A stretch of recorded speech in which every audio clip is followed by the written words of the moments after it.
Thank you madam. दोस्तों नमस्कार। मैं डॉक्टर श्याम गुलो फिर से एक बार आपका इस ट्रेनिंग सेशन में स्वागत करता हूं। मैं आशा करता हूं कि आप सभी लोग स्वस्थ हैं और आप अपने साथ अपने परिवार का यानी घर का परिवार और एमसीएल परिवार दोनों का ख्याल रख रहे हैं। मैं ये भी उम्मीद करता हूं कि आप सभी लोग 1 घंटा बहुत अच्छी एक्सरसाइज कर रहे हो, अपने हार्ट अपने लंग को मजबूत कर रहे हो और अपनी इम्यूनिटी को बढ़ा रहे हो। तो चलिए शुरुआत करते हैं आज के इस सेशन के साथ। दोस्तों अक्सर हम लोग ये बोलते हैं कि ये जो इमोशंस होता है व्यक्ति के लिए, पर्सन के लिए, ये इमोशन ज्यादा इमोशनल होना अच्छी बात नहीं है। देखिए शायद हम नहीं जानते कि इमोशंस, ये भावनाएं दुनिया की बहुत बड़ी ताकत है। ये भावनाएं हैं। अगर आपका कोई सपना है और किसी सपने के साथ, किसी ड्रीम के साथ आप इमोशनली स्ट्रांगली अगर कनेक्टेड हो, तो कितने भी मुश्किलें आए, कितने भी प्रॉब्लम्स, कितनी चुनौतियां आए, आप उस सपने को साकार करके रखते हो। दोस्तों महात्मा गांधी जी ने जब अंग्रेजों के खिलाफ इस स्वतंत्रता के लिए, आजादी के लिए जंग छेड़ी, आंदोलन की शुरुआत की, तब उस आंदोलन में करोड़ों लोग इसी इमोशन से, इसी ताकत के साथ जुड़े हुए। और इसी का कारण था कि जिसकी वजह से उस टाइम की दुनिया की सबसे स्ट्रांग मिलिट्री, सबसे स्ट्रांग ऐसा नेशन, सबसे स्ट्रांग ऐसा देश, निशस्त्र लोगों ने अपने देश से खरीद दिया और आजादी प्राप्त की। दोस्तों ये जो इमोशंस होते हैं, अगर एक सही पर्पस हो तो ये लोगों को नहीं, समाज को नहीं, तो पूरे देश को बदल सकती है। इस इमोशन की शुरुआत हमारे घर से भी होती है। हम अपने भाई बहन के साथ इतने जो स्ट्रांगली कनेक्टेड होते हैं, वो इसलिए नहीं होते कि हम बायोलॉजिकली एक ही माँ, एक ही पिताजी के संतान होते हैं या बच्चे होते हैं। हम इसलिए कनेक्टेड होते हैं कि हम इमोशनली हमारे भाई और बहन के साथ कनेक्टेड होते हैं। और ये इमोशन में इतनी ताकत होती है कि दुनिया की कोई भी प्रॉब्लम हो, कोई भी समस्या है, इस समस्या को सिर्फ हम इमोशन के साथ, इसकी ताकत के साथ सॉल्व कर सकते हैं। अगर मैं बिजनेस की बात करूं तो बिजनेस में सब कुछ इमोशन के पर ही चलता है, ऐसा कहना भी मुमकिन है। दोस्तों किसी भी सेक्टर में बिजनेस करने वाली कंपनियां ये चाहती है कि उनके जो कस्टमर्स है, उनके जो ग्राहक है, इमोशनली उनके साथ कनेक्ट हो। और ये सभी कंपनियां फिर हर एक मोड़ पे, हर एक पॉइंट पे हर मुमकिन कोशिश करते हैं कि किस तरह से ये लोग इमोशनली कनेक्ट। अभी दुनिया में नंबर 1 की जो कंपनियां हैं, मर्सिडीज है, अमेजॉन है, एप्पल है, ये कंपनी, अगर आप इस कंपनियों के शोरूम में भी अगर आप जाओगे तो शोरूम की व्यवस्था ही ऐसी होती, वो एटमॉस्फियर, वो पूरा एक ऐसा अनुभव आपको देते हैं कि उन अनुभव से आपको प्यार हो जाता है, उस ब्रांड से, उस लोगों से आपको प्यार हो जाता है। इनफैक्ट अभी एप्पल ने खुद, एप्पल की कंपनी का शोरूम, पहला शोरूम उन्होंने अपने देश में, भारत में लॉन्च किया, मुंबई में लॉन्च किया। और उस शोरूम को वो क्या कहते हैं, तो एप्पल एक्सपीरियंस सेंटर। एक्सपीरियंस यानी ये सभी कंपनियां चाहती है कि ये सभी ग्राहक लोग इमोशनली उनके साथ जुड़े, क्योंकि एक बार आप इमोशनली जुड़ गए तो लॉन्ग टाइम, पूरी जिंदगी भर आप उनके लॉयल कस्टमर्स होते हैं। ऑफ कोर्स उनके प्रोडक्ट अच्छे होते हैं, प्रोडक्ट तो अच्छे आपके होने ही चाहिए, प्रोडक्ट के साथ आपकी जो जरूरत है, जो पूरी होनी चाहिए, वो होनी ही चाहिए। लेकिन एक बार आप जुड़ गए तो आप फिर अपना प्रोडक्ट, अपना ये लोगो, अपने जो कंपनी, उसको नहीं छोड़ते। इसलिए फिर एप्पल को 1.5 लाख रुपए देकर फोन दे लेते हैं। इसलिए फिर मर्सिडीज को 60 लाख 80 लाख रुपए देके वो गाड़ी लेते हैं। अब इसका मतलब ये नहीं है कि 1.5 लाख में एप्पल से बेहतर शायद कोई फोन नहीं हो सकता है, फिर लोग एप्पल को नहीं छोड़ते। हो सकता है कि 60 लाख में, 80 लाख में मर्सिडीज से बेहतर कोई कार हो सकती है, लेकिन लोग, कस्टमर्स, उस लोगों को, उस प्यार को, पहले प्यार को, उस इमोशनली वो स्ट्रॉन्ग जो बॉन्ड बनता है, उसको नहीं छोड़ते। और ये कंपनियां जब एडवर्टाइज भी करती है, ऐसी करती, एडवर्टाइजमेंट में भी वो अपने प्रोडक्ट के बारे में, उसके फीचर्स के बारे में नहीं बताती। कभी भी मर्सिडीज की एड अगर आप देखोगे, एप्पल की एड देखोगे, अमेजोन की एड देखोगे, तो उसमें कभी भी ऐसा नहीं होगा कि हमारा ये प्रोडक्ट है और इसमें ये सब फीचर्स है। कैडबरीज में अगर आप देखोगे तो कैडबरीज कभी ये नहीं बताती कि हमारे कैडबरी चॉकलेट इतना अच्छा है, उसकी टेस्ट इतनी अच्छी है। वो हमेशा कहते हैं कि कैडबर यानी खुशियों को सेलिब्रेट करना। जब भी कोई खुशियों का मौसम हो तो आप मिठाई नहीं तो कैडबरी एक दूसरे को खिलाइए और खुशियां जाहिर कीजिए। इस तरह से मिठाई को रिप्लेस करने का उनका एजेंडा है और वही स्ट्रॉन्ग इमोशन बन के वो अपने एड में दिखाते हैं। अमेजॉन भी अगर आप देखोगे तो अमेजॉन में वो बताते हैं कि किस तरह से अमेजॉन कई सारे लोगों के जीवन में उन्होंने खुशियां पिरोई। आज भी अभी जो लेटेस्ट अमेजॉन की एड है उसमें लिखा है अपनों के साथ। यानी ये सब चीजें इसलिए करते हैं कि लोग उस प्रोडक्ट से नहीं तो उस कंपनी से, उस इमोशनली स्ट्रांग से जुड़े रहे। इतना ही नहीं, लेकिन ये जो शेयर मार्केट होता है,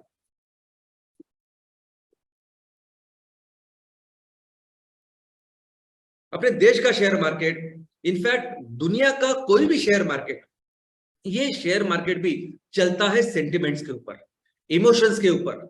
आपने बहुत बार अखबारों में पढ़ा होगा, आपने टीवी में देखा होगा कि आज सेंसेक्स इतना, इसमें इतनी उछाल आई या इतनी गिरावट हुई। आज शेयर मार्केट का सेंटिमेंट ये है। ये न्यूज में भी वो बार बार इस सेंटिमेंट, इस शब्द का उपयोग करते, इस इमोशन के शब्द का उपयोग करते। किसका सेंटिमेंट? कौन सा सेंटिमेंट? तो दोस्तों, इन्वेस्टर, निवेशकों का सेंटिमेंट। निवेशक किसी कंपनी के बारे में बहुत उनको आत्मविश्वास होता है कि ये कंपनी आगे चल के बहुत अच्छा काम करेगी, ये कंपनी आगे चल के हमें बहुत अच्छा रिटर्न देगी। भले ही जो परफॉर्मेंस है आंकड़ों में वो अलग होता है, लेकिन किसी कंपनी के बारे में उनको वो कॉन्फिडेंस होता है। ओके, या किसी कंपनी के बारे में उनको डर लगता होता है कि इस कंपनी के आगे जाके क्या होगा, क्या वो करेंगे। तो किसी कंपनी, जिस कंपनी के बारे में उनको डर होता है, चिंता होती है, तो उसके शेयर नीचे आते हैं। अभी ये जो भावनाएं हैं किसी कंपनी के परफॉर्मेंस के बारे में, बहुत बार तो उसका जो आज का जो परफॉर्मेंस उससे कोई लेना देना नहीं होता उसका। ये भावनाएं उनके मन में कैसे पैदा होती है, कैसे निवेशक, इन्वेस्टर, उनके मन में वो आत्मविश्वास तैयार होता है या डर तैयार होता है, कहां से उत्पत्ति होती है इस भावनाओं की? तो ये उत्पत्ति होती है उस कंपनी के प्रमोटर से, उस कंपनी के ओनर से, उस कंपनी के डायरेक्टर से। वो कंपनी के डायरेक्टर, जो मेन प्रमोटर है, वो क्या सोचते हैं अपने कंपनी के बारे में, उनमें कितना आत्मविश्वास है अपने कंपनी के बारे में। फिर वो आत्मविश्वास, वो जो भावनाएं फिर इन्वेस्टर, जो निवेशक है, उनमें आती है। कई सारी कंपनियां हैं जिस कंपनी का पूरा भविष्य बदल कर रख दिया उन प्रमोटर के आत्मविश्वास ने, उनकी ये स्ट्रांग भावनाओं ने, इमोशंस ने। और ऐसा बहुत ही सटीक एग्जांपल है एप्पल का। एप्पल दुनिया की आज नंबर 1 कंपनी है, लेकिन एक समय ऐसा था कि एप्पल पूरी तरह से डूब चुकी थी। सिर्फ 6 महीने बाकी थे एप्पल को बंद होने के लिए, और इसी 6 महीने पहले एंट्री हुई स्टीव जॉब्स के। वही स्टीव जॉब्स जिन्होंने इस कंपनी की स्थापना की थी, लेकिन उनको निकाल दिया गया। वही उन्होंने एंट्री की 6 महीने पहले, और ना कि सिर्फ उन्होंने अपने एप्पल को, उस कंपनी को डूबने से बचाया, लेकिन उन्होंने इस कंपनी को दुनिया की नंबर 1 कंपनी बनाई। और वैसे ही कहानी जिलेट की है। जिलेट आज की तारीख में हमारे देश में भी अगर आप देखोगे तो ग्रूमिंग, मेंस ग्रूमिंग होगी, वुमेन्स ग्रूमिंग होगी, ये शेविंग वगैरह, उसमें नंबर 1 ब्रांड है। इतना बड़ा ब्रांड है, इतना बड़ा बिजनेस जिलेट करता है कि कोई दूसरी कंपनी जिलेट के आसपास भी नहीं है। लेकिन एक समय ऐसा था कि जिलेट भी उस कगार पे था, बंद होने के कगार पे था। लेकिन वो प्रमोटर्स जो ओनर है, उन्होंने फिर वो हिम्मत, वो आत्मविश्वास अपने लोगों में, इन्वेस्टर्स में, सब में भरा, और फिर उस इमोशन के साथ फिर उन्होंने अपनी कंपनी को वहां तक को लेके गया। तो दोस्तों, आज एमसीएल की स्थापना जो हमने की है, हमने एक मिशन के लिए एमसीएल की स्थापना की, इस ऑर्गेनाइजेशन की स्थापना की। और हमारा मिशन है कि हमें इस दुनिया को फिर से शाश्वत विकास की ओर लेके जाना है, सस्टेनेबिलिटी की राह पर लेके जाना है। क्योंकि करोड़ों सालों से प्रकृति ने, इस धरती माँ ने इस दुनिया का ख्याल रखा है। 450 करोड़ साल पहले इस धरती का जन्म हुआ।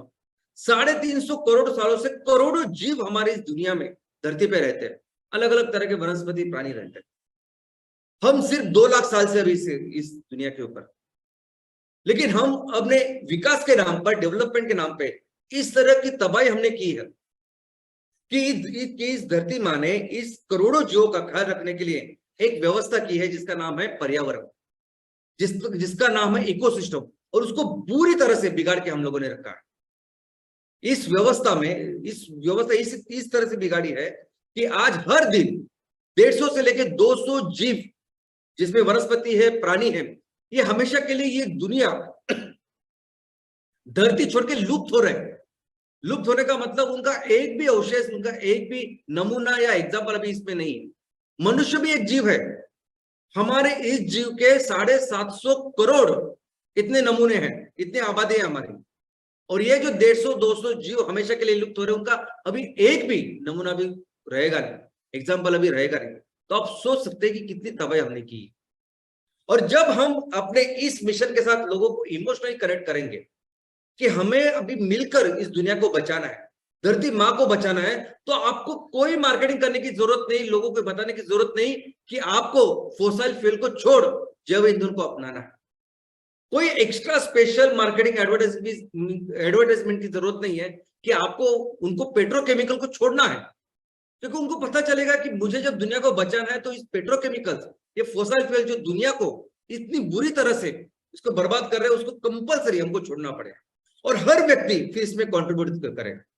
दोस्तों, अगर मैं बिजनेसेस की बात करूं, मैं प्रोडक्ट्स की बात करूं, तो आज इतने सारे चीजें, इतने सारे वस्तु, इतनी सारी चीजें गलत हो रही है, इतने सारी वस्तुएं हैं जो इस धरती को तबाह कर रही है। ये सभी चीजें हमें रिप्लेस करनी पड़ेगी।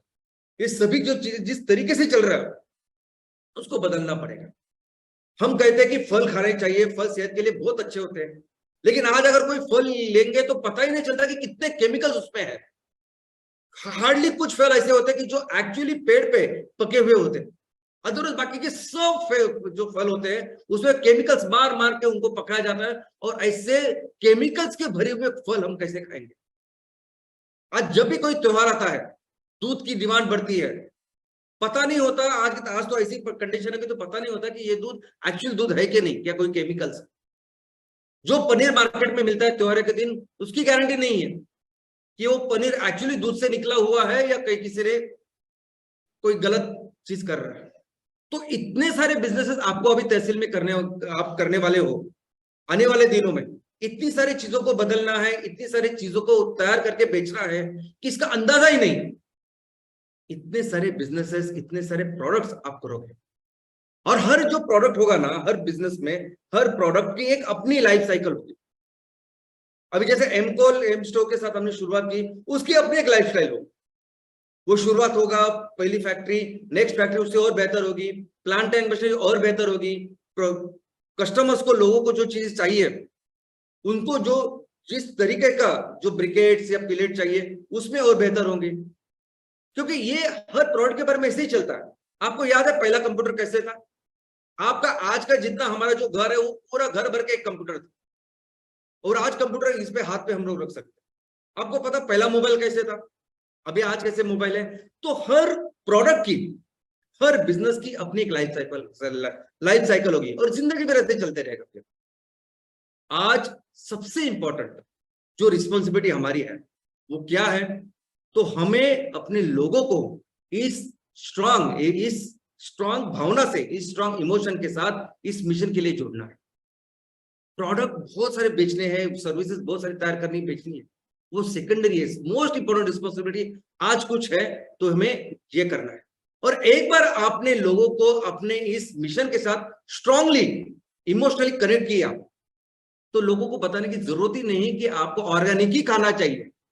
जब भी अभी थोड़े ही दिनों में बहुत सारी जगह पे हमारे ऑर्गेनिक आउटलेट्स निकलेंगे, आपको उसके लिए स्पेशल डिफरेंट ऐसे एक्स्ट्रा मार्केटिंग करने की जरूरत ही नहीं होगी। लोग अपने पूरे फैमिली को लेके ऐसे जगह आएंगे, हमारे इस आउटलेट में आएंगे जो 100% ऑर्गेनिक होगा। अगर चाय भी होगी तो उसकी चाय की पत्ती ऑर्गेनिक होगी, शक्कर ऑर्गेनिक होगी, दूध ऑर्गेनिक होगी। इसके लिए एक्स्ट्रा कुछ करने की जरूरत नहीं। और दोस्तों, एक चीज हमें हमेशा याद रखनी होगी कि ये जो दुनिया है, जिस दुनिया में हम लोग जी रहे हैं, ये दुनिया हमने अपने बच्चों से उधार ली है।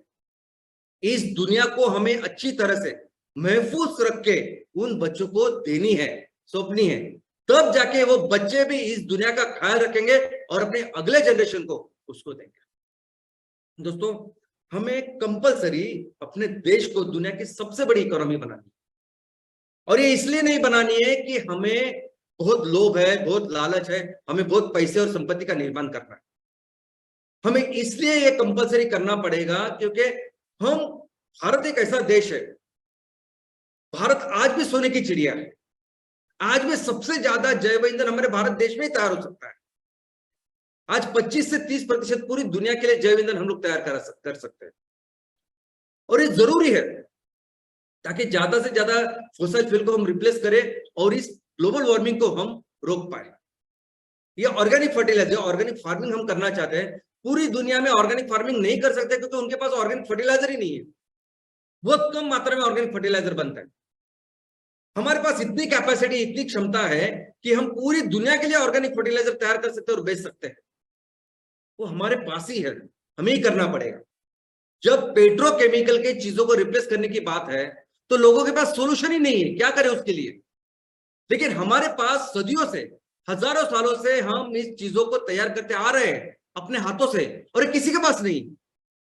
जो हैंडीक्राफ्ट, जो हस्तकला भारत में है, भारत के लोग कर सकते हैं, वो दुनिया में कोई नहीं करता, कोई नहीं कर सकता। हमें आज के तारीख में हम अपने अलग अलग क्षेत्रों में ये चीजें तैयार करेंगे और बेचेंगे। उड़ीसा में तैयार करेंगे, कर्नाटक में तैयार करेंगे, राजस्थान में तैयार करेंगे, उत्तर प्रदेश, मध्य प्रदेश में तैयार करेंगे और पेट्रोकेमिकल को रिप्लेस करेंगे। लेकिन आने वाले दिनों में हमें बाकी के जो देश है, ये यूरोप, जापान, अमेरिका, यहां जाके आपको सिखाना पड़ेगा उनको। वहां हमें मैन्युफैक्चरिंग सेंटर्स खोलने पड़ेंगे, वहां के लोगों को ट्रेनिंग देनी पड़ेगी और बताना पड़ेगा कि इसके साथ फिर पेट्रोकेमिकल को रिप्लेस करना है। और इसका बहुत अच्छा एग्जांपल हमारे सामने है योगा का। जैसे ही लोगों को पता चला कि योगा दुनिया का सबसे सर्वश्रेष्ठ ऐसी एक्सरसाइज है जो सिर्फ शारीरिक नहीं, मानसिक हर चीज का ख्याल रखती है, तो आज की तारीख में अमेरिका से लेकर पाकिस्तान तक करोड़ों लोग आज योगा करते हैं। तो हमें सिर्फ ये चीज जो आने वाले दिनों में ये कंपलसरी करनी पड़ेगी, क्योंकि लोगों को पता ही नहीं इसके बारे में। लोगों को एक्चुअली पूरी दुनिया को इस राइट डायरेक्शन में, एक सही दिशा में लेके जाना पड़ेगा। और यही काम भारत ने सदियों में किया, इतने साल, हजारों साल किया है। हजारों साल जब मैं कहता हूं, जब हम लोग कहते हैं कि भारत दुनिया की सबसे बड़ी इकोनॉमी था, अर्थव्यवस्था थी, लेकिन सिर्फ अर्थव्यवस्था नहीं थी, सिर्फ इकोनॉमी नहीं था, तो भारत दुनिया का नेतृत्व करता था। भारत विश्व को सही डायरेक्शन बताता, इसलिए भारत को विश्व गुरु कहा जाता। और जब ये चीज हम लोगों के सामने रखेंगे, जब इस चीज के साथ हम लोगों को इमोशनली कनेक्ट करेंगे, तो लोगों को ये बताने की जरूरत नहीं। आई मीन हर चीज फिर इस कार्य के लिए वो लोग खुद से करेंगे। चाहे आपके एमकल की फैक्ट्री के लिए जमीन या परमिशन से हर कोई चीज जो लगेगी वो इसके लिए करेंगे। तो दोस्तों, कहां से, कैसे तैयार होते हैं इमोशंस, कहां से आ सकते हैं ये स्ट्रॉन्ग इमोशंस, कैसे लोग इस स्ट्रॉन्ग इमोशन के साथ जुड़ सकते हैं और फिर हमेशा हमेशा के लिए जिंदगी भर आपके साथ रह सकते हैं।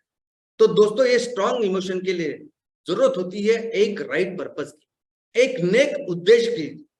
एक नेक उद्देश्य के साथ आप लोगों को जोड़ सकते हैं। एक ऐसा उद्देश्य जो लोगों के लिए हो, लोगों की भलाई के लिए हो, समाज के भलाई के लिए हो, अपने देश के लिए हो, इनफैक्ट पूरे मानव जाति के लिए हो। अगर ऐसे किसी नेक उद्देश्य के साथ अगर आप सिंसियरली काम कर रहे हो, अगर आप मेहनत से काम कर रहे हो, अगर आप दिल लगाकर हार्डवर्क कर रहे हो, तो लोग आपके साथ ऐसे जुड़ते हैं एकदम से, इमीडिएटली। यानी आज आपने काम शुरू किया, इमीडिएटली जुड़ेगा ऐसा नहीं होता। लेकिन एक बार उनको समझा कि आप किस तरीके से सिंसियर हो, आई मीन आपकी नीयत कितनी साफ है, तो लोग करते हैं। अभी देखो, कई सारे एग्जांपल आपके आजू बाजू, लेकिन ये जो दो एग्जांपल है अफरोज शाह और ग्रेटा थनबर्ग का, वो ऐसा एग्जांपल है जो हमेशा आप कभी भी गूगल करेंगे, देखेंगे तो आपको इनके बारे में पूरी जानकारी मिलेगी। अफरोज शाह करके ये आदमी हमेशा जब जाते थे समुद्र के ऊपर, वो इतना कचरा था, पड़ा रहता था, तो उनको बहुत बुरा लगता था। उनको लगता था कि मैं इसको साफ करूं, ये अच्छा होना चाहिए। और इसी नेक मकसद के साथ फिर उन्होंने डिसाइड किया, कोई आए ना आए, कुछ हो ना, लेकिन मैं करूंगा। बिना किसी उद्देश्य, बिना किसी स्वार्थ के उन्होंने खुद से ये काम करना चालू किया। हफ्ते भर वो अपना काम करते थे, संडे को जैसा टाइम मिलता थे अकेले जाते थे, 1 घंटा 2 घंटा जितना भी टाइम हो, वो उस समुद्र के किनारे को साफ करते थे, बिना किसी स्वार्थ, बिना किसी अपेक्षा के। ऐसा वो हर संडे करते थे, हर संडे। 8वें संडे यानी लगभग 2 महीने बाद 8वें संडे उनको 2 लोग ज्वाइन हुए। उन्होंने उनको कहा कि हम देखते हैं कि आप हर रविवार को आते हैं, हर रविवार को अकेले ये कचरा साफ करते रहते हैं, और एक बहुत अच्छा, एक नेक का काम कर रहे हैं। हम लोग भी आपका सहायक, आपके साथ रहेंगे, हम आपको सहयोग करेंगे। और इस तरह से उनकी ये मूवमेंट, ये काम चालू हुआ। और अभी आज इतने सारे लोग इमोशनली कनेक्टेड है इनकी इस नेक चीज के साथ, कि सभी सेलिब्रिटी, सभी लोग आज आते हैं और वो उनका साथ देते हैं। सिर्फ भारत के नहीं, परदेश से भी लोग आते हैं और उनका साथ देते हैं। अभी अमिताभ बच्चन को क्या जरूरत है उनके पास जाने की और वो कचरा साफ करने की? अमिताभ बच्चन साहब इतने बड़े हैं, इतना ग्लैमर उनके पास है, तो उनको ये कुछ करने की जरूरत नहीं। लेकिन उन्होंने वो किया क्योंकि दिल से वो लोग कनेक्टेड है, उनको लगता है कि ये काम अच्छा है, ये करना चाहिए। और ये उनका जो काम है वो सिर्फ मुंबई के लिए या भारत देश के लिए सीमित नहीं है। तो आज उन्होंने पूरी दुनिया के लिए दुनिया का सबसे बड़ा बीच क्लीनअप प्रोग्राम उन्होंने तैयार किया और वो दुनिया के यूनाइटेड नेशंस के एम्बेसडर है। दोस्तों ऐसा ही काम इस बच्ची ने किया ना, ग्रेटा थनबर्ग ने सिंसियरली एक अच्छे उद्देश्य के साथ सिंसियरली काम किया। बैठी रही वो, कोई अपेक्षा नहीं थी उसके पास, लेकिन उसी एक अच्छे मकसद के साथ इतने सारे लोग कनेक्ट हो गए, स्ट्रांगली कनेक्ट हुए, इमोशनली कनेक्ट हो गए कि 1 साल के बाद उसने दुनिया के सबसे बड़ा आंदोलन तैयार किया। इस बच्ची ने जब ये 15 साल की थी तब से उसने आंदोलन चालू किया और आज 5 साल के बाद, 5-6 साल के बाद उसने इस तरह का वो काम कर दिया कि हर साल उसको नोबेल का नॉमिनेशन हो रहा है और ऑफकोर्स उसको नोबेल मिलेगा। तो दोस्तों ये सभी लोग, और ऐसे कई सारे एग्जाम्पल आपके आजू बाजू पे होंगे, ये सभी लोग जो काम कर रहे हैं ये अपने अपने तरीके से काम करने की कोशिश कर रहे हैं, अवेयरनेस करने की कोशिश कर रहे हैं, अलग अलग जो प्रॉब्लम्स है उसको सॉल्व करने की कोशिश करते हैं। लेकिन सोचिए दोस्तों, आपका क्या कॉन्ट्रीब्यूशन रहेगा? आप जब अपने गांव में अपने लोगों के डे टू डे के जो प्रॉब्लम्स है, जो परेशानियां है, उनके आज का दिन का जो हाल है, भविष्य के बारे में जो कुछ है, उसके बारे में सॉल्यूशन लेके जब आओगे, आपका क्या कॉन्ट्रीब्यूशन रहेगा? क्यों नहीं लोग आपको भी महात्मा कहेंगे? दोस्तों जब आप अपने तहसील को एक सुजलाम सुफलाम राज्य बनाने की बात कर रहे हो, सिंसियरली उसके ऊपर काम कर रहे हो, तो दोस्तों क्यों ना लोग हमेशा आपको याद रखेंगे, हमेशा आपको पूछेंगे। इस तरह का कॉन्ट्रीब्यूशन आपका हो सकता है। और ये काम करने के लिए हमें क्या करना है, मैं आपको, हमें अपने एक अच्छे उस नेक मकसद के साथ लोगों को अपने साथ स्ट्रांगली इमोशनली कनेक्ट करना है। बस यही सबसे इंपॉर्टेंट काम आज की तारीख में है। हमारा वो नेक मकसद क्या है? तो हमारा वो नेक मकसद, हमारा वो काम, हमारा वो मिशन है 5E। पहला ई यानी क्या?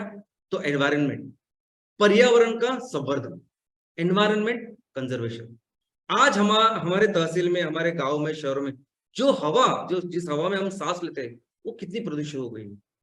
जो पानी, जिस पानी की वजह से हमारा गांव बसा, हमारी शहरें बसी, आज कितना खराब करके रखा है। हर तरह हमने, अभी जैसे मैडम ने कहा कि वेटलैंड, हर एक अपने अपने इकोसिस्टम, अलग अलग इकोसिस्टम को हमने बिगाड़ के रखा है। और हम जब इस मिशन के साथ आएंगे कि हमें कंपलसरी हमारे इस पर्यावरण का ख्याल रखना है, तो कई सारे लोग ऐसे हैं जो अपने आप इससे जुड़ेंगे, क्योंकि वो हमेशा चाहते हैं कि कोई तो आए और इसके लिए काम करे। क्योंकि इस प्रदूषण की वजह से कई सारे लोगों का सिर्फ हेल्थ ही नहीं, उनकी रोजी रोटी, उनका भविष्य सब कुछ खतरे में आ चुका है। और जब आप लोगों के साथ कनेक्ट करोगे, लोग जब आपके साथ इस मिशन के लिए कनेक्ट हो गए, तो लोगों को ये बताने की जरूरत ही नहीं कि पेट्रोकेमिकल को बंद करना चाहिए, और हमारे लोग जो तैयार करेंगे उसके सस्टेनेबल चीजों के साथ काम करना चाहिए। लोगों को ये बताने की जरूरत नहीं कि मुझे वो एलपीजी बंद करना है और मुझे एमकोल और एमस्टो के साथ काम करना है, मुझे पर्यावरण का ख्याल रखना है। दूसरा ही 100% एम्प्लॉयमेंट। हमें अपने तहसील में जितने भी महिला है, जितने भी पुरुष है, जिनको आज काम की जरूरत है, रोजी रोटी की जरूरत है, वो 100% एम्प्लॉयमेंट हम देंगे। ये अगर हमारा मिशन है, ये इतना इंपॉर्टेंट, ये इतनी इंपॉर्टेंट चीज है कि आज इस रोजी रोटी के लिए, काम के लिए, रोजगारी के लिए लोग अपना गांव शहर छोड़ के बहुत दूर दूर तक जाते हैं और वहां जाके झोपड़पट्टी में जाके बसते हैं। कई दिनों तक वो अपने घर में भी जा नहीं सकते। अभी मैंने देखा इस गर्मी की छुट्टी में लोग अपने घर नहीं जा सकते। एक तो उनको पैसे बचाने होते हैं, दूसरा वो उनको लगता है कि अगर मैं अपना एक काम धाम छोड़ के जाऊं तो ये काम शायद मेरे हाथ से चला गया, तो ऐसी परेशानी उनको रहती है। और ऐसे जगह में जब आप आएंगे और बोलेंगे कि हमें अपने तहसील में जितने भी लोग हैं, गांव में, शहरों में, उनको 100% एम्प्लॉयमेंट देनी है, और इस चीज के साथ जब लोग इमोशनली कनेक्ट हो गए, तो मुझे बताइए, स्विट्जरलैंड की एक कंपनी, एक छोटा सा स्विट्जरलैंड जैसा देश, उसकी एक कंपनी नेस्ले, जहां 18,000 से 20,000 करोड़ का मैगी बेच रही है, क्यों लोग खरीदेंगे उसको? हमारे लोग जो करेंगे तैयार, उसको खरीदेंगे ना फिर। ये जो पेप्सी है, कोको कोला है, ये 1-1 लाख करोड़ के चिप्स बेचते हैं यहाँ। 5-5, 10 क्यों लोग खरीदेंगे? जब लोगों को पता चलेगा कि हमारा मिशन है कि हमारे लोगों को रोजगार मिलना चाहिए, तो हमारे लोग जो तैयार करेंगे उसको ही खरीदेंगे हम। इस भावनाओं के साथ लोग जुड़ेंगे, आपको उसकी एक्स्ट्रा अलग से मार्केटिंग करने की जरूरत नहीं। दोस्तों, हमारा तीसरा जो ई है वो है एम्पावरमेंट। हमारे किसानों का, हमारे सेल्फ महिला बचत गट है, उनका सक्षमीकरण। ऐसा भारत देश, जिस भारत देश के 60% लोग कृषि इस व्यवसाय में है, वहां क्या क्या परिस्थिति है किसानों की हमारे आंखों के सामने। 6 महीने, 9 महीने, साल भर काम करते, उसके बाद क्या उसके साथ होता है ये हमें पता है। और अभी अगर हमने ये मिशन लिया कि हमें किसानों के लिए खड़ा होना है, किसानों का सक्षमीकरण करना है, और इस चीज के साथ जब आप लोगों को जोड़ेंगे तो आपको एक्स्ट्रा मार्केटिंग करने की जरूरत है कि हमारे किसानों ने जो तैयार किया वो फसल है, उसकी जो ऑर्गेनिक फार्मिंग की जो चीजें उसको हमें खरीद दीजिए, लोग खरीदेंगे, खुद से खरीदेंगे। जो बायोफ्यूल, जो जैव ईंधन हमारे किसान अगर तैयार कर रहे हैं और हम उसका उपयोग करेंगे, तो क्या जरूरत है उस परदेश से हम लोग एलपीजी लेके आए और उसको पैसे दें। तो एक बार अपने आप लोगों को जोड़ा इन चीजों के साथ, तो लोग अपने आप इस चीज को करेंगे। चौथा हमारा ये है, हमारा चौथा ये है कि 100% economic development of each and every family. हमारे तहसील में हर परिवार को एक अच्छा रिस्पेक्टेबल इतना इनकम मिलना ही चाहिए। कई सारे ऐसे परिवार हैं हमारे गांव में जो आज भी जंगल में रहते, जंगल की सुरक्षा भी करते हैं, लेकिन ऐसी परिस्थिति में रहते हैं जिस परिस्थिति में 1000 साल पहले मनुष्य जीता था। ऐसे उनके बारे में कहते हैं, रिटर्न इसमें कहते हैं। उनको जो बेसिक जो चीजें हैं, यानी पेट भर खाना, वस्त्र, घर, अच्छा ये तो छोड़िए, लेकिन ये भी नहीं नसीब होता। तो कंपलसरी इन लोगों को सिर्फ ये बेसिक चीजें नहीं, लेकिन एजुकेशन, उनके बच्चों के लिए अच्छा एजुकेशन, उनका स्वास्थ्य, हेल्थ केयर, उनके भविष्य के बारे में चीजें, ये सब होना चाहिए ना। उनकी भी खुशियां है, उन्होंने भी त्योहार मनाने चाहिए, उनके पास भी थोड़े से पैसे होने चाहिए कंपलसरी। अगर इस मिशन के ऊपर हम लोग काम करें तो लोगों को बताने की जरूरत ही नहीं कि हमारे तहसील में रहने वाले जो आदिवासी लोग ये जो तैयार करते हैं ना, उसको खरीदेंगे। ऑफकोर्स इन सब चीजों में हम ये ख्याल रखेंगे कि हमारे उत्पादन सबसे अच्छे रहेंगे। उत्पादनों के साथ, उनके क्वालिटी के साथ कोई कॉम्प्रोमाइज नहीं करेंगे। अच्छे उत्पादन देंगे लोगों को, जो उनकी जरूरतों को अच्छी तरीके से पूरा करेंगे। लेकिन जब इस भावना के साथ आप लोगों को जोड़ेंगे तो दोस्तों क्या नहीं करेंगे। ये सभी लोग पशुपालन कर सकते हैं, बहुत सारी चीजें ये कर सकते हैं, और एक अच्छा इनकम हम सभी मिलके उनको दे सकते हैं। जरूरत है लोगों को इमोशनली कनेक्ट करने की।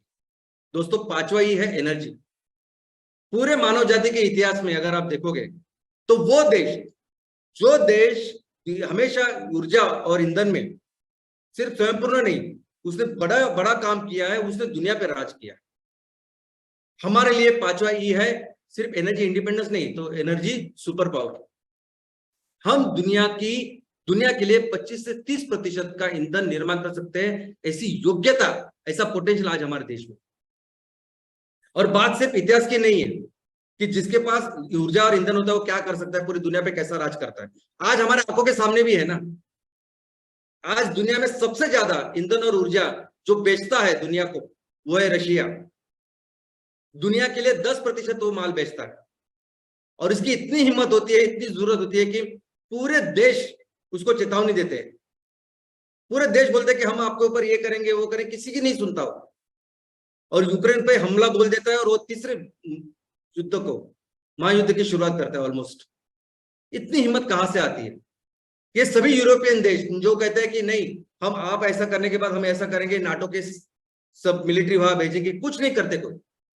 क्योंकि पूरा यूरोप को 40% नेचुरल गैस ये रशिया सप्लाई करता है। यूरोप की जो जरूरत होती है आज की तारीख में ईंधन और ऊर्जा की, वो इसके हाथ में है, रशिया के हाथ में। तो अगर रशिया 10% ईंधन और ऊर्जा के साथ ये कर सकता है, तो अपना भारत देश जो दुनिया के लिए 25 से 30% अगर ईंधन और ऊर्जा का निर्माण करेगा तो क्या कर सकेगा।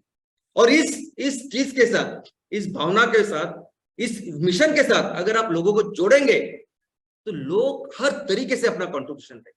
तो फिर आपको बताने की जरूरत नहीं कि हमें एमसीएनजी प्रोजेक्ट करना है, एमकोल प्रोजेक्ट करना है, ऐसे करना है। लोग मिलके हम लोग ये सब करेंगे। दोस्तों, ये सब जो चीजें हैं ना, ये मिशन के साथ लोग कैसे जोड़ते हैं, तो इसके लिए बहुत सिंसियरली हार्ड वर्क या मेहनत करनी पड़ती है।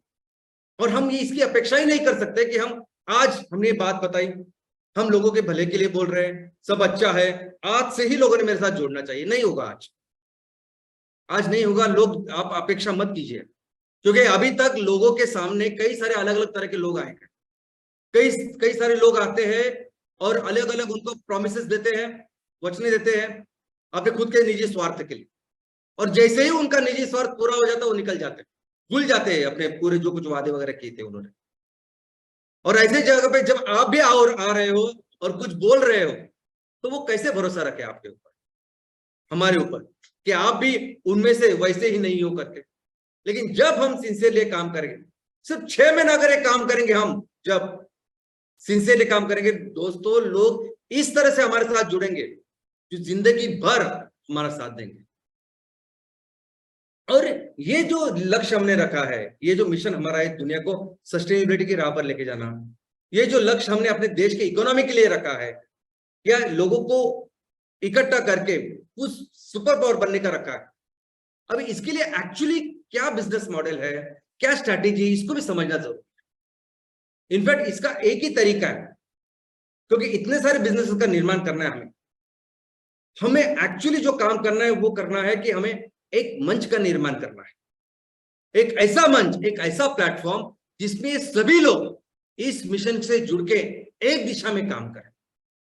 आप समझ रहे हैं, हमें एक मंच का निर्माण करना है, ये सबसे इंपॉर्टेंट रिस्पॉन्सिबिलिटी हमारी है। इस मंच के ऊपर ये सभी लोगों को इमोशनली कनेक्ट करना, ये सबसे इंपॉर्टेंट है। फिर ये सभी लोग जो एक दिशा में काम कर रहे हैं ना, ये उस इकोनॉमी का निर्माण करें। हम जो कहते हैं कि हमारे हर तहसील की योग्यता है कि कम से कम 3,000 करोड़ का रेवेन्यू, वस्तु या सेवा का निर्माण हम कर सकते हैं, और वो फिर 5-6 हजार तक जा सकता है। ये इतने 3,000 करोड़ का रेवेन्यू तैयार करने, ये काम ये मंच करेगा, ये लोग करेंगे कि हम लोग इस तहसील में है, हमारे तहसील हम लोग ये सब चीजें कर सकते हैं। ये अलग अलग तरह के बिजनेस है, इसके लिए वस्तुओं का निर्माण कर सकते हैं। ये हमारा हैंडीक्राफ्ट हो सकता है, ये हमारे एनिमल हस्बेंड्री हो सकते हैं, ये अलग अलग खेती हो सकती है। तो ये लोकल इकोनॉमिक डेवलपमेंट ये मंच करेगा। दोस्तों, हर तालुका की एक अपनी योग्यता है, हर तालुका अलग अलग तरीके का है, उसके अलग अलग स्ट्रेंथ्स है, अलग अलग रिसोर्सेस है। तो इस अलग अलग तहसील के अलग अलग रिसोर्सेस को डेवलप करना, अपने पोटेंशियल तक लेके जाना, ये मंच करेगा। कोई स्कीम, कोई सरकार की योजना कि इसमें इतना काम नहीं करेगी जितने ये लोग, ये मंच इस पे काम करेंगे। कई सारे ऐसे एरियाज है, जैसे खेती है, पानी है, वाटर रिसोर्स का डेवलपमेंट, सब ये ऐसी चीजें कि जहां लोकल सॉल्यूशन की जरूरत है, इनोवेशन की जरूरत है, रिसर्च की जरूरत है। कोई अमेरिका, यूरोप में कोई कुछ रिसर्च होता है, वो यहाँ के हमारे गांव का प्रॉब्लम शायद वो नहीं सॉल्व कर सकते, लेकिन हमारे सामने जो किसानों के खेती के लिए, पानी के लिए, घर के लिए, कई सारे अलग अलग एरियाज में जो इनोवेशन की जरूरत है, रिसर्च की जरूरत है, वो भी ये मंच करेगा। इस मंच में जब सब इकट्ठा आ जाएंगे तो हमारे तहसील में रहने वाले इंजीनियरिंग करने वाले बच्चे, आईटीआई के बच्चे, इनफैक्ट कोई भी व्यक्ति इसके ऊपर रिसर्च डेवलपमेंट करके सोल्यूशन लेके आ सकता है। यही वो मंच है, वो अलग अलग बिजनेस मॉडल तैयार करें, क्योंकि जिस तरह से बिजनेस दिल्ली में, मुंबई में होता है, वैसे ही हमारे गांव में होगा, वैसे ही करेगा, जरूरी नहीं हमारे गांव में, हमारे तहसील इस तरह का हम लोग बिजनेस करें तो अच्छी बात है। तो अलग अलग बिजनेस मॉडल्स ये मंच तैयार करेगा। हमारे किसानों के लिए जो सपोर्ट सिस्टम चाहिए, हमारे किसानों की एक्चुअल में क्या जरूरत है, उनको बीज लगते हैं, फर्टिलाइजर लगते हैं, मार्केट लगते हैं, क्या लगता है, ये सब ये मंच डिसाइड करे। ये मंच उनको जो चाहिए वो सपोर्ट सिस्टम देगा, क्योंकि हमारे किसानों को, हम हमेशा कहते हैं ना कि खेती हर तरह अलग अलग होती है, एग्रो क्लाइमेटिक कंडीशन अलग अलग तरह की होती है। यहाँ जो गेहूं होता है, थोड़ी 50 किलोमीटर बाद अलग तरह का गेहूं हो सकता है। तो हमारे किसानों की भी जो जरूरत है वो हमारे लोग अच्छी तरह से समझ सकते हैं, अच्छी तरह से उसको सॉल्व कर सकते हैं, ये वो मंच करेगा। इनफैक्ट हमारे लोकल जो एनवायरमेंटल प्रॉब्लम है, आज पर्यावरण की जो चीज अलग अलग चैलेंजेस हमारे सामने हैं, एक कैसे सॉल्व करेंगे, तो ये मंच उसको सॉल्व करेगा अपने आधुनिक, अपने खुद के सोल्यूशन के साथ। जैसे चिपको आंदोलन आपने देखा, अभी चिपको आंदोलन के लिए आपको ऐसा ही करना चाहिए, ये किसी ने उनको बताया नहीं था, ये आइडिया नहीं थी किसी, उन आदिवासियों ने, उन्होंने लोकल स्थानिक लोगों ने अपने आप ऐसे उसको पकड़ लिया, चिपक के रहे, और वो आंदोलन की शुरुआत हुई। तो वैसे कई सारे ऐसे चैलेंजेस हो सकते हैं हमारे गांव में, तहसीलों में, जिसका हल ये मंच लेके आएगा। ये सभी लोग लेके आएंगे। और सिर्फ वही नहीं, इकोसिस्टम। इनफैक्ट हमारे साथ हम जो एक स्पेसीज है, जीव है, ऐसे कई सारे जीव है। जंगल के अपने एक इकोसिस्टम है, पानी के एक अपने इकोसिस्टम है, समुद्र के अपने एक इकोसिस्टम है, और वहां में रहने वाले हर जीव जंतु वनस्पति प्राणी, उसका ख्याल रखना भी हमारा काम है ना। और वो काम भी करेगा ये मंच। दोस्तों, कई सारे ऐसे काम है जो पैसों से हल नहीं होते। अभी हम सभी मिलकर जो हमें पहला जो सबसे इंपॉर्टेंट काम करना है वो है आर्थिक विकास, बिजनेस करना है, ज्यादा से ज्यादा माल तैयार करके बेचना है, बिकॉज उससे कई सारे प्रॉब्लम सॉल्व होने वाले हैं, कंपलसरी है। लेकिन कुछ कुछ ऐसे सामाजिक प्रश्न है हमारे सामने जो सिर्फ पैसों से नहीं सॉल्व होंगे। जैसे अभी पानी का उत्तम एग्जांपल हमारे सामने है। अगर कुदरत हमें साल भर में 1 महीना भी पानी देती है तो इसका मतलब वो पानी काफी है साल भर हमें इस्तेमाल करने के लिए, अगर हम उसका सही इस्तेमाल करें। लेकिन 1 महीना नहीं, 2 महीने, 3 महीने, 4 महीने तक अगर कुदरत पानी दे रही है और हम उसको अगर अच्छी तरह से संभाल नहीं पा रहे, कर नहीं पा रहे वाटर हार्वेस्टिंग, तो कोई गवर्नमेंट, कोई संस्था आपको मदद नहीं करेगी। ये लोगों को ही करना पड़ेगा। जब तक लोग आएंगे नहीं अपने गांव के लिए, शहर के लिए, तब तक ये मुमकिन ही नहीं है। अगर हमें अपने गांव को, अपने शहर को 100% कचरा मुक्त करना है, 0 वेस्ट करना है, कोई संस्था, कोई दूसरी बाहर की एजेंसी ये काम अपने लिए नहीं करेगी। हमें करना पड़ेगा, गांव वालों को करना पड़ेगा। और जब हमारा गांव, हमारा शहर कचरा मुक्त होगा, मच्छर मुक्त होगा, तो आपको अंदाजा नहीं है कितना सुंदर एक गांव हो सकता है। और ये सभी जो सोशल ऑब्जेक्टिव है, सामाजिक जो चीजें है ना, ये करेगा वो मंच, जिस मंच में ये सभी लोग भावना से, इस इमोशन के साथ जुड़े होंगे। और दोस्तों, आज अभी पहला हमारा जो पड़ाव है, पहला जो हमारा लक्ष्य है बिजनेस के बारे में, वो है कि हमें हर ग्राम पंचायत में, हर म्युनिसिपल वार्ड में 1 करोड़ के रेवेन्यू का निर्माण करना, यानी साल भर में 1 करोड़ का टर्नओवर तैयार करना, या 1 करोड़ का माल तैयार करना है, बस ऐसा समझिए। तो उसका मतलब क्या है? तो उसका मतलब यह है कि हमें अपने ग्राम पंचायत में, अपने उस म्युनिसिपल वार्ड में 20 से लेकर 30 लोगों को परमानेंट एम्प्लॉयमेंट देनी, बस सिर्फ 20 से लेकर 30 लोगों को परमानेंट एम्प्लॉयमेंट आप दीजिए, 1 करोड़ का रेवेन्यू तैयार हो। कैसे? अगर 20 लोगों को अभी आप परमानेंट एम्प्लॉयमेंट देते हैं, उन 20 लोगों को आप 10-10 हजार रुपए कमा के देते हैं महीने का, तो इसका मतलब यह है कि महीने का आपको 2 लाख रुपए देना है उनको। अगर 2 लाख रुपए उनको आपको तनख्वाह देनी है, कमा के देने हैं, तो इसका मतलब है कम से कम 4 से 5 गुना कीमत वाला माल तैयार करना होगा। तो अगर 2 लाख रुपए देने हैं तो कम से कम 8 से 10 लाख रुपए का माल तैयार करके लेना होगा, तब जाके 2 लाख रुपए हम लोग दे पाएंगे उनके। और जब महीने का 8 से 10 लाख रुपए का माल आप तैयार कर रहे हो, तो अब वो बन जाता है 1 साल का 1 करोड़ से भी ज्यादा का रेवेन्यू। इतना सिंपल है। जब आप लोगों के ऊपर काम करेंगे, जब 100% एम्प्लॉयमेंट के ऊपर काम करेंगे, और सोचिए यही 20 लोग आने वाले दिनों में आपको 1000, 1500, 2000 लोगों को काम देना है अपने जगह में। तो ये सभी जो काम है, यानी 1 करोड़ की रेवेन्यू से लेके हमें वो पोटेंशियल तक जाना है। सोचिए 20 लोगों के साथ ऐसा होगा, तो जब 1500 लोगों को आप एम्प्लॉयमेंट देंगे, कितने का टर्नओवर वो करेंगे आप। जब उस इकोनॉमी का निर्माण करना है, जब अपने लक्ष्य कि इस दुनिया को सस्टेनेबिलिटी के राह पर लेके जाना है, इस 5E के मिशन के साथ लोगों को जोड़ना है, ये जो सबसे इंपॉर्टेंट रिस्पॉन्सिबिलिटी आज हमारी है, इन सबके लिए सबसे इंपॉर्टेंट काम अगर आज कुछ करना है तो वह सैटरडे सेशन। इन सभी चीज, यानी आप बिजनेस से लेके, लोगों को जोड़ने से लेके, जो भी सपना आज आप देख रहे हो, उस सपने का एक ही तरीका है, सैटरडे सेशन।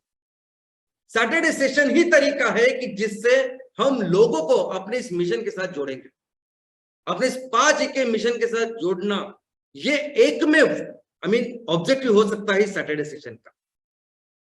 और ये जोड़ने के लिए आपको कहीं जाने की जरूरत नहीं, आप सिर्फ सैटरडे सेशन। और सैटरडे सेशन का मतलब क्या है?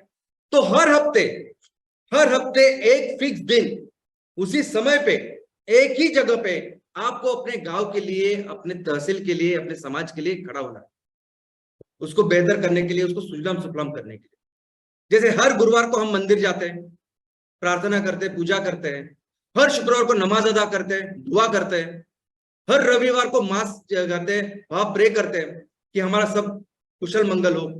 वैसे ही अपने गांव के लिए, अपने लोगों के लिए, किसानों के लिए, इस धरती माँ के लिए एक दिन, एक हफ्ता, हफ्ते में एक दिन, एक कुछ जगह, एक समय, सिर्फ 1 घंटा आपको देना है।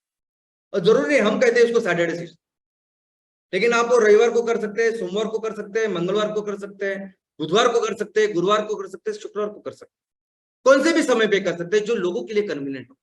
लेकिन एक रखे, एक वो समय रखे। अपने यहाँ कोई समाज मंदिर होगा, कोई स्कूल होगा, वहां सैटरडे सेशन की शुरुआत कीजिए, और धीरे धीरे करके फिर लोगों को पता चलेगा कि आप ये क्यों कर रहे हैं। और बताइए लोगों को, बताइए लोगों की आप ये कर रहे हैं, लोगों को पता तो होना चाहिए कि आप ऐसा कुछ कर रहे हैं।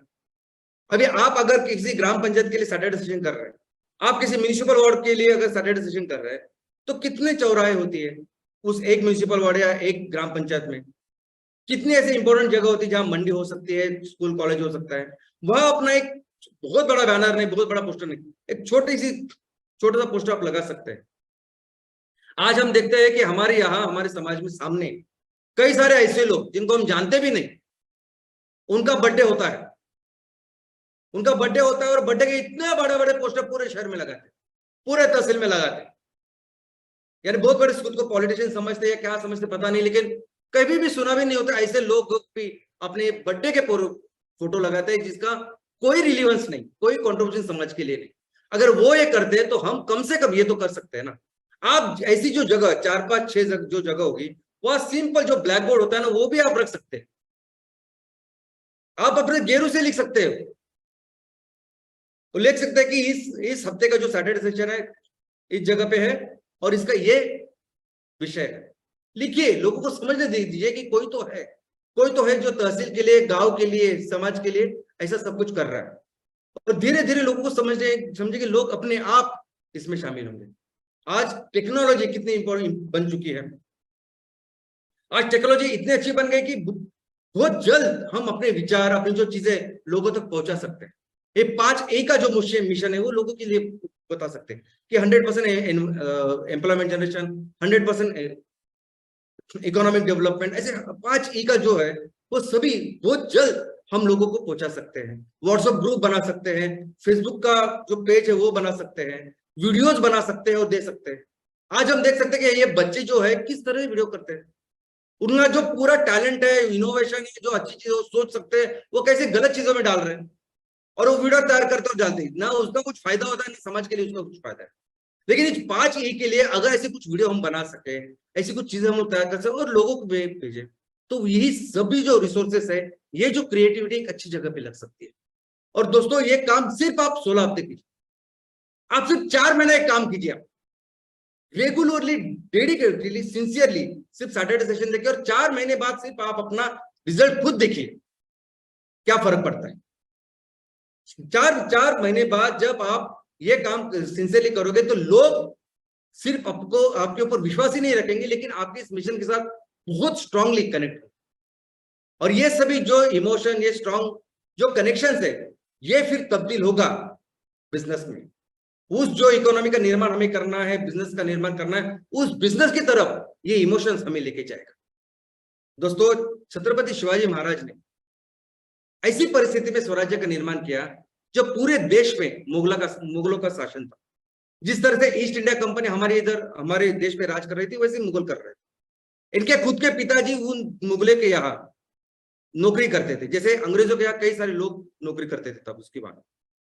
और वहां नौकरी, अपने पिताजी नौकरी कर रहे हैं और 16 साल का एक बच्चा ऐसा सपना देखता है, ऐसा मिशन रखता है लोगों के सामने कि मुझे अपने लोगों का राज्य यहाँ निर्माण करना, और अपने लोगों का, उसमें जात पात धर्म बिन कुछ नहीं, मेरे यहाँ, मेरे इस राज्य में रहने वाले लोगों का राज्य होना चाहिए, स्वराज्य होना चाहिए। और इस चीज के ऊपर फिर कई सारे लोग इमोशनली इतने स्ट्रांगली कनेक्ट होते हैं कि छत्रपति शिवाजी महाराज हमेशा कहते थे कि ये जो स्वराज्य की स्थापना मैंने जो की है, जो हुई है, वो सिर्फ मेरे वजह से नहीं, तो मेरे साथ जुड़े जो मेरे मावड़े हैं उनकी वजह से। पिछले साल एक फिल्म आई थी जो आपने शायद देखी होगी, जिसका नाम था तानाजी। अजय देवगन की मूवी थी और तानाजी मालुसरे ऐसे ही एक छत्रपति शिवाजी महाराज के पर्सन जो इमोशनली करेक्ट है, उनके ऊपर वो मूवी थी। तो ऐसे कई सारे लोगों ने जो छत्रपति शिवाजी महाराज के इस मिशन के लिए पूरी तरह से इमोशनली 100% जो कनेक्टेड थे, उनके समर्पण की वजह से उस स्वराज्य का निर्माण हुआ। और दोस्तों, हमारे भी आज ये रिस्पॉन्सिबिलिटी है। हमारा भी एक ही काम है कि हमें उस सपने के लिए, उस मिशन के लिए लोगों को इमोशनली कनेक्ट करना है, वो इमोशनली उस एक अच्छे भावना के साथ, जो सबसे बड़ी ताकत है, उसके साथ कनेक्ट करना है। और ये बहुत इंपॉर्टेंट काम, क्योंकि आने वाले दिनों में बहुत ही जल्द इस बायोफ्यूल के लिए, ऑर्गेनिक फार्मिंग के लिए, इस एमईपी के लिए कई सारी ईस्ट इंडिया कंपनी वर्जन तो हमारे देश में और ज्यादा आक्रामक होने वाली है। हमारे गांव में, हमारे खेतों के ऊपर वो काम करने की कोशिश करने वाली। ये कंपनियां एक तो उनके नाम से आ सकती है, उनका नाम अमेजॉन, एप्पल, मर्सिडीज हो सकता है, नहीं तो वो भेस बदल के आ सकती है। यहाँ के अपने देश की कोई स्टार्टअप हो सकती है, उनके नाम से वो आ सकती है। हमें लगेगा कि ये तो अपने देश की कंपनी है, लेकिन हमको ये पता ही नहीं होगा कि वहां की उसकी 95% जो इक्विटी है वो फॉरेनर के पास है, किसी चाइनीज के पास है, अमेरिकन के पास है। और वो आएंगे, उनका पहला काम क्या होगा कि जो भी अपने इस सेक्टर में काम करने वाले पहले उनको पूरी तरह से एलिमिनेट करें और फिर अपने टर्म्स पे ये पूरा मार्केट कंट्रोल करें। फिर वो किसानों को बोल सकते हैं कि आप 1 रुपए से क्यों एमसीएल को निप्रकाश दे रहे, हमें दीजिए, हम आपको 2 रुपए देंगे। और भाई एक बार उनको कंट्रोल आ गया तो फिर वो चाराने भी देंगे, आटाने देंगे, उनके ऊपर रहेगा दोस्तों। लेकिन अगर ये किसान, अगर ये लोग हमारे से इमोशनली कनेक्ट हो, तो 2 रुपए क्या 3 रुपए भी अगर देंगे तो लोग कोई वहां जाएंगे, कोई वहां जाएगा। हमेशा डट कर हमारे साथ वो खड़े रहेंगे, क्योंकि उनको पता होगा जिस कंपनी के लिए वो काम कर रहे हैं वो कंपनी किसानों की, लोगों की है, वो भविष्य लोगों का है। और फिर किसी की हिम्मत नहीं होगी, किसी भी बाहर की कंपनी की हिम्मत नहीं होगी कि वो यहाँ आए और फिर से हमारे लोगों को गुलाम बनाए और फिर से यहाँ ऐसे बिजनेस करे जो जिस तरीके से अभी बाजू के सेक्टर में लोग काम कर रहे हैं। इस एक बार हमने एक काम कर लिया तो दोस्तों मिलकर हम देश को फिर उस पोटेंशियल तक लेके जा सकते हैं जिसकी काबिलियत हम रखते हैं, और फिर से दुनिया में नंबर 1 की इकोनॉमी अपने देश को बना सकते हैं और अपना देश फिर से दुनिया का नेतृत्व कर सकता है। जय हिंद, जय एमसीएल, धन्यवाद।